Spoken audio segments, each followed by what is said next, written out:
Y tenemos en línea a Joaquín Noya, concejal de Vicente López, referente del movimiento de Evita en Vicente López. ¿Cómo está, Joaquín? Acá Ariel Gómez y Mariano Fernández de ¿Qué pasa web? Ahora sí. Ahora. Mariano, Ariel y a todos y a todas las oyentes. Bien, ¿cómo estás? Ahí logramos escucharte, Joaquín. Bueno, Joaquín, en este rato que tenemos de diálogo, de espacio radial para dialogar con los referentes de la zona, después de un 17 de octubre dijimos vamos a llamar a un peronista, vamos a llamar a un peronista de Vicente López, ¿no? De un distrito muy particular para el peronismo, para charlar un poco de política. Primero, Joaquín, una reflexión sobre este 17 de octubre tan particular, porque el mundo está pasando situaciones muy particulares, que los encuentra al peronismo siendo gobierno nacional, siendo gobierno provincial y teniendo que conducir el país en el medio de una pandemia. Sí, fue un 17 de octubre... Fue distinto, pero fue lindo. Me parece que el Frente de Todos logró expresar lo que expresó en la unidad del 2019 para ganar las elecciones y logró expresarlo en un acto del Día de la Lealtad, en un acto muy fuerte en lo subjetivo para los que somos peronistas y me parece que eso se expresó muy bien y lo que expresó fue que esa alianza que se dio para ganar una elección y para frenar un proceso de hambre y endeudamiento que estaba teniendo el país con Mauricio Macri, sigue muy firme y además de seguir muy firme, sigue construyendo, como dice el presidente, hacia los últimos, hacia los que más necesitan, como decimos nosotros en el movimiento, hacia el último y la última de la fila, y sigue poniendo el objetivo ahí para poder achicar esta brecha tan grande que hay de injusticia social en la Argentina, que además se vio agravada por la pandemia y la crisis que generó económica el coronavirus. Digo, a veces miramos mucho la Argentina como prioridad, pero es una crisis mundial que se está dando. Una de las voces que se escuchó en las vísperas del 17 de octubre fue del expresidente, con una frase casi provocadora, una frase provocadora totalmente, digamos, ¿no? Sobre que el peronismo había dejado de ser el partido que representaba a los trabajadores y ahora representaba a los que no trabajan. Se me vino a la mente cuando decías el último y la última de la fila, y más allá de la provocación del expresidente, que seguramente vas a querer decir algo, ¿había algún cuestionamiento ya en la última parte del gobierno anterior, del kirchnerismo, sobre si el gobierno kirchnerista estaba enfocando mucho o que sus políticas representaban a los sectores quizás excluidos y había dejado de alguna manera de representar a la clase media? ¿Cómo ves este lugar de representación del peronismo en este momento, ¿no? de su historia y de la historia del país? Y lo primero es que quiero felicitarlo a Mauricio Macri. Pasó de 2015 a 2019 de trabajar 10 meses y tomarse 2 meses de vacaciones, un privilegiado en la Argentina, como un niño rico caprichoso que es, a pasarse 2 meses de trabajo y 10 meses de vacaciones, pues está de vacaciones en plena pandemia, girando por el mundo, yendo a Francia y domando reposeras de hace 10 meses, el 10 de diciembre del 2012, y hay que felicitarlo, porque no cualquiera se toma 10 meses de vacaciones. Bien. Lo de domando reposera nos hizo reír por acá. Sí, hoy me parece que se le complicó con la lluvia, pero sí. Creo que se dedicó a eso, me parece, y cuando vino el invierno se fue a Europa a hacerlo. ¿Y hay algo donde te haga reflexionar esto sobre la representatividad del peronismo a sectores trabajadores de la clase media? Yo creo que en esto que decía, el peronismo ha logrado representar a los sectores medios, pues representa a los trabajadores y trabajadoras y también a los trabajadores y trabajadoras informales, perdón, pero estoy también con el cuidado de mi hija. Absolutamente, sí.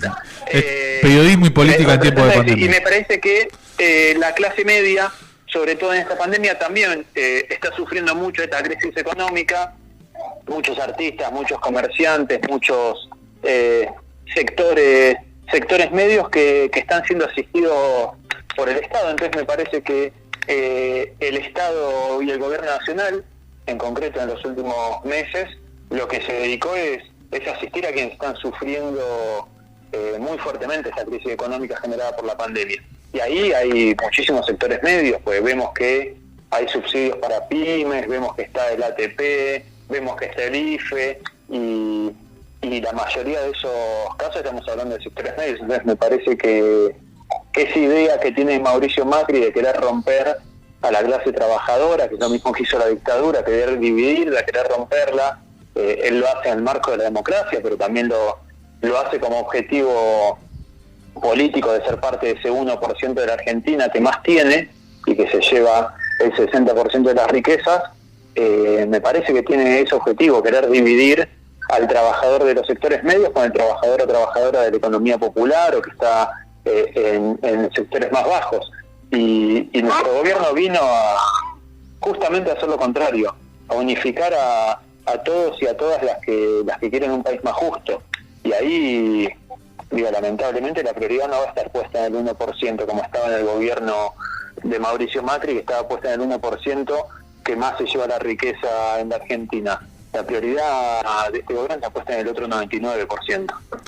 Cuando comenzó la pandemia, el gobierno alcanzó un grado de consenso muy grande sobre las medidas que estaba tomando. Había un consenso muy grande en la prioridad de la salud sobre la economía y en la necesidad de cuidado.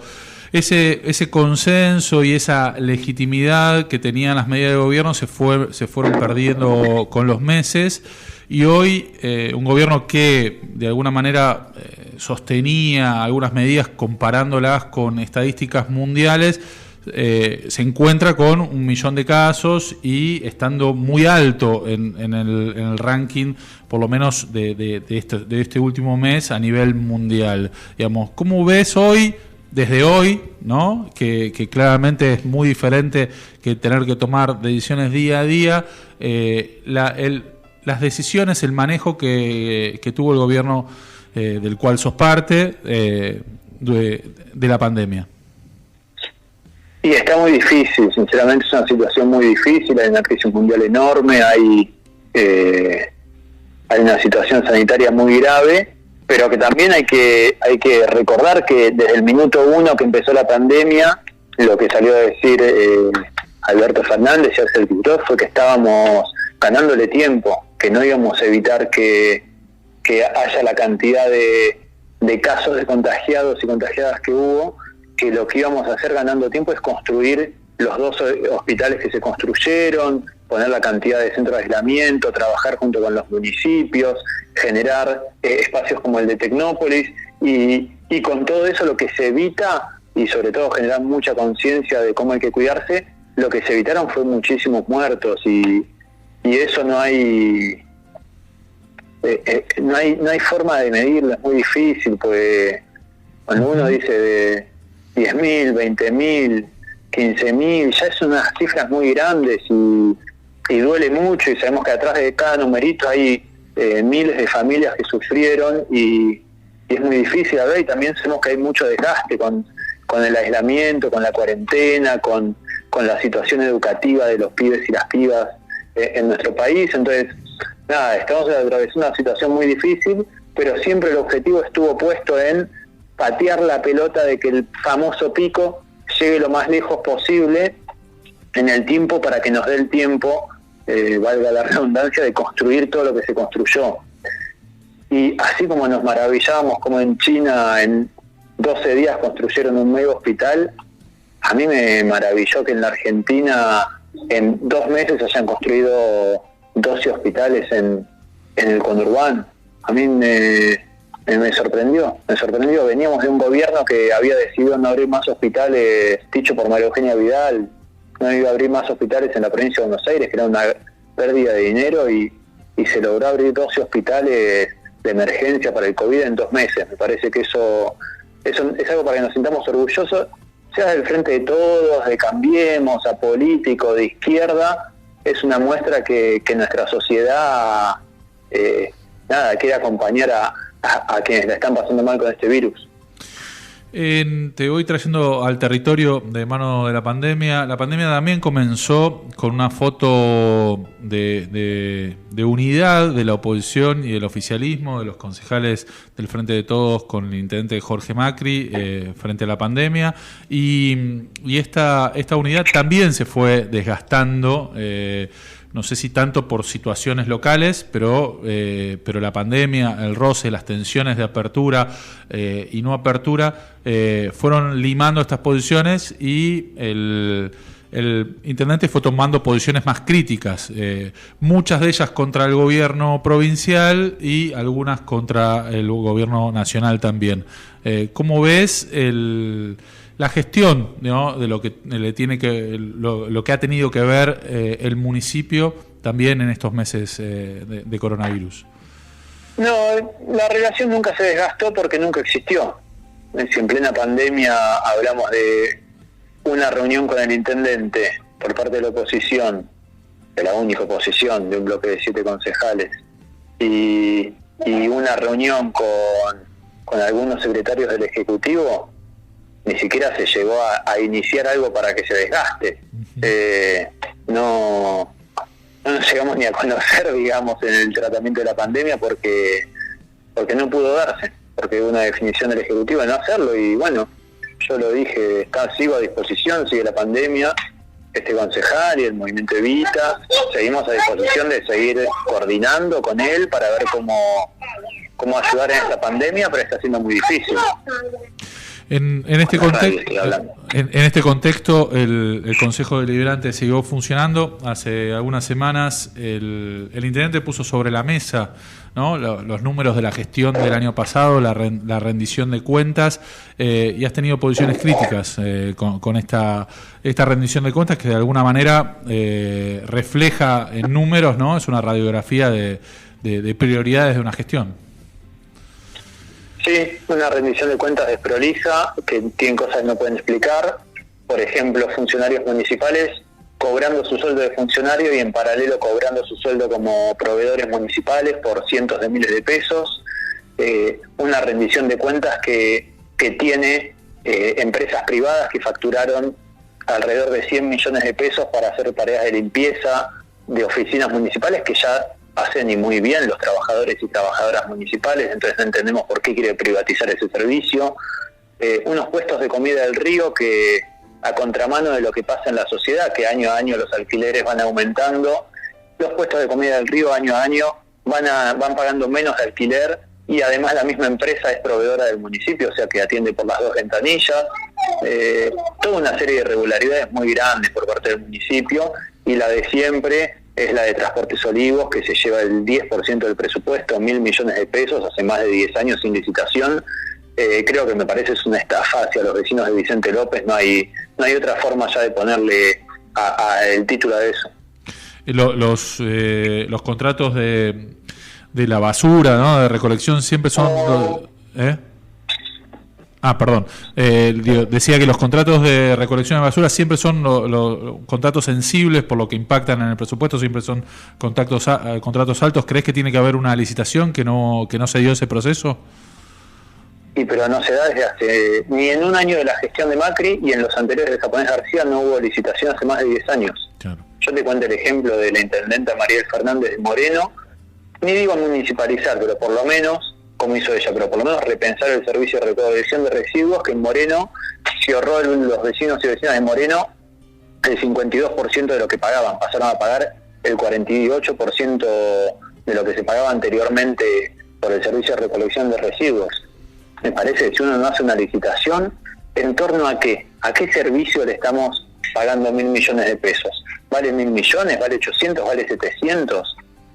Yo sé que los barrenderos de Transportes Olivos trabajan muy bien, pero uno ve constantemente que el municipio tiene que reforzar con barrenderos para la zona este, que también es parte de este convenio que tiene con el municipio, porque pone pocos barrenderos la empresa. Entonces, no solamente estamos pagando una millonada y una estafa a los vecinos y vecinas de Vicente López por un servicio de recolección de residuos, sino que también le cubrimos la plata que se quiere ahorrar en trabajadores, porque constantemente hay que reforzar ante el pedido de los vecinos de limpieza, y lo repito, y los trabajadores y trabajadoras de Transporte Olivos trabajan muy bien, el problema es que falta personal ahí.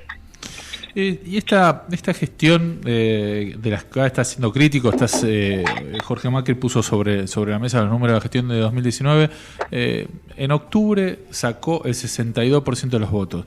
¿Cómo se hace de la oposición para sostener posiciones críticas y a la vez encontrarse que tiene un pueblo de Vicente López que mayoritariamente lo acompaña de forma muy fuerte, ¿no? Quiero parafrasear a alguien que me marcó en la vida y mucho, y a todos los argentinos y argentinas, es no dejar las convicciones en la puerta del Consejo Deliberante.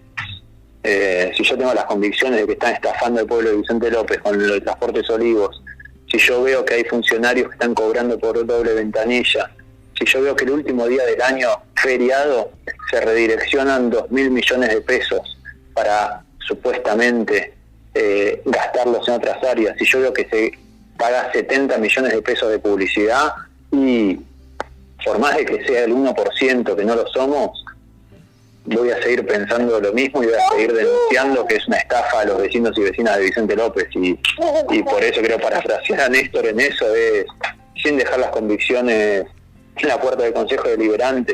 Me parece que eso es lo más importante, y para eso nos han votado muchos vecinos y vecinas que quizás sabían que no íbamos a ganar el municipio, pero querían que estemos ahí defendiendo sus intereses.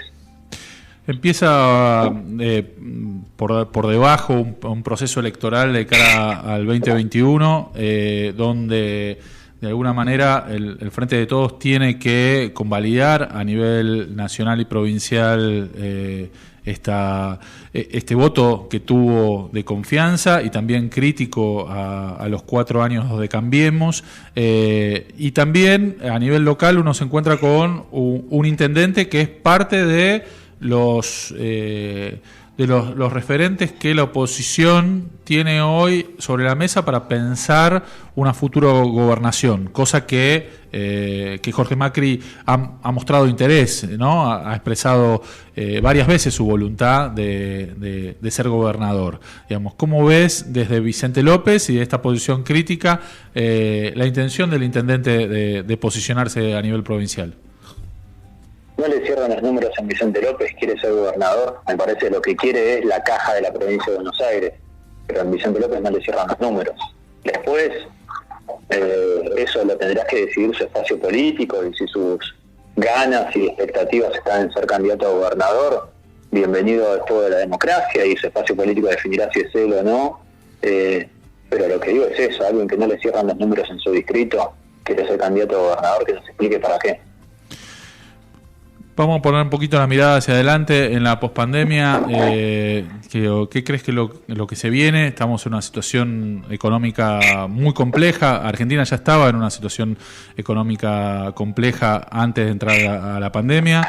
Esta pandemia lo ha golpeado por todos lados. Hay una situación cambiaria también que nos pone en riesgo de una devaluación, con lo que sabemos que más allá de la importancia del dólar, que esto impacta en el bolsillo de todos los trabajadores. ¿Cómo ves esta salida de la pandemia y qué acciones tiene que tomar el gobierno del que sos parte para recuperar a Argentina? Claramente es el profundizar el camino que venimos haciendo, generar más trabajo, más educación, ver cómo se revinculan los pibes y las pibas a la escuela, generar mucho y acompañar mucho sobre todo las experiencias que se vienen dando territorialmente de la economía popular. Antes de que empiece la pandemia nosotros estábamos hablando de 6 millones de trabajadores y trabajadoras de la economía popular, y nos encontramos que 10 millones de trabajadores y trabajadoras en la Argentina pudieran acceder al IFE, con lo cual hay varios que también se encuentran en esa situación y no están inscritos. Eso me parece que nos da una foto de la Argentina, que el 50% de los trabajadores y trabajadoras se encuentra fuera del sistema de derechos, y el objetivo, me parece, nuestro tiene que ser, como funcionarios locales, pero también como militantes populares, poder vincular y demandarle al Estado y acompañar todas las políticas de Estado que vayan a acompañar la generación de empleo, pero también solicitar que el Estado financie y acompañe y lo dote de leyes y ordenanzas estas experiencias que se vienen haciendo muy desde abajo y que nuclean a millones de trabajadores y trabajadoras. Por ejemplo, en Vicente López, durante este año de pandemia y con todos los protocolos y con toda la reglamentación que fuimos cumpliendo, se han pintado 6 escuelas en manos de los trabajadores de la economía popular. Tenemos talleres productivos de vivero, tenemos talleres productivos de panadería, tenemos espacios dedicados a la educación. Ayer en una reunión los compañeros y las compañeras me contaban que están haciendo un proceso desde la militancia de acompañar a quienes están terminando su secundario en el programa Fines y hacer tutorías y acompañamiento a través de distintos formatos digitales y juntarse en lugares abiertos para poder acompañar y que no dejen la secundaria y la puedan terminar. Me parece que la tarea del gobierno y la nuestra como también parte del gobierno es acompañar todas estas iniciativas populares y vincular eso que muchas veces decimos desde los movimientos populares, es llevar el conflicto, llevar la demanda al Estado y que el Estado genere políticas de Estado, pero que también acompañe y financie y dote de, no solo económicamente, sino también en reglamentación, como es el RENATEP, las experiencias populares que le hicieron frente a la crisis, que se profundizó muchísimo en la pandemia, pero venía ya muy mal de los últimos 4 años de Macri, Vidal y Macri en Vicente López.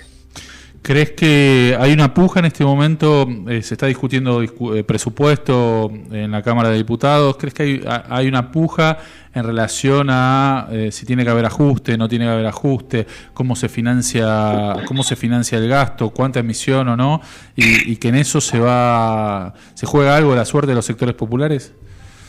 No, eso me parece estar resuelto. No va a haber ajuste en Argentina, el presupuesto no está apuntado a eso, y las líneas políticas de Alberto y de Cristina son muy claras en producir, en generar trabajo, en generar educación, en generar producción, en vincular a los sectores medios, al sector empresariado, al campo, en pensar un proyecto de país, y me parece que eso no está en discusión. Eso estuvo en discusión en la campaña del año pasado, donde estaba la oferta electoral que planteaba profundizar el ajuste y el endeudamiento, que se llamaba Mauricio Macri y Cambiemos, y estaba la oferta electoral con Cristina y con Alberto, que hablaban de producción, que hablaban de trabajo y hablaban de poner de pie a la Argentina como lo estamos haciendo, que lo expresa el Frente de Todos.